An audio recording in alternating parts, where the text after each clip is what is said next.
On August 2nd, 2010, at only 22 weeks gestation, James Epps was born at Baylor University Medical Center at Dallas.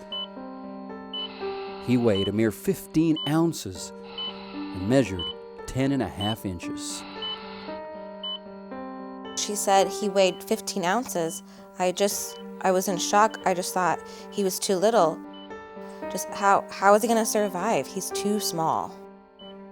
I think it was 160 days we spent in NICU, so just over 5 months. And before we could take him home, he either needed to be able to eat or we have to take him home with a feeding tube. And I was just really worried about it. For a long time, he was fed by IV. And back then, the swallow study was so traumatic. I mean, it's not a natural environment. They transfer you to radiology, which is completely foreign to him and to us. Exposure to radiation, it was really difficult for all of us. This is the perfect family that we could have really used FEES to help diagnose what was going on. FEES is the fiber optic endoscopic evaluation of swallowing procedure. One of the most impressive advantages of FEES compared to traditional methods is the ability to perform the test in the infant's natural environment, where more accurate data can be evaluated without exposure to radiation. We watch a full feeding and we see that the milk was going down the right way into the infant's stomach and not the wrong way into the infant's lungs.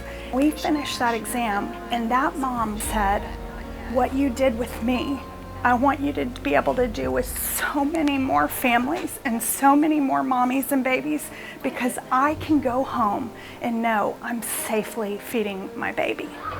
Because of early diagnosis and intervention, the Epps family is thriving today. James is a healthy 5-year-old.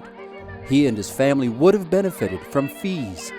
Baylor is the only facility in the region that uses FEES to evaluate both breast and bottle-feeding infants.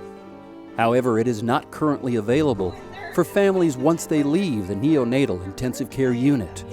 And many families like the Epps need help when they go home. I was his neonatal therapist from admission all the way to discharge. Once he got home, things started falling apart. They started having problems feeding him. And totally panicked and had my husband call the nurse line, and what had I done? Had I done any harm to him? Was he going to be okay? What we want to offer is that from discharge to home, that there's about a 4-week window in there where we can hold the parents' hands and really offer a support system so parents could come back and talk about how feeding's going, and so our education classes would be free to our families to be able to come back and get some follow-up.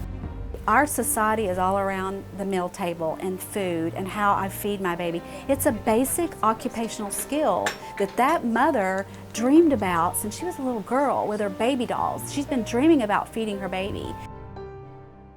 FEES, a first-of-its-kind infant feeding evaluation and support program, lifting up preterm infants in life's first days.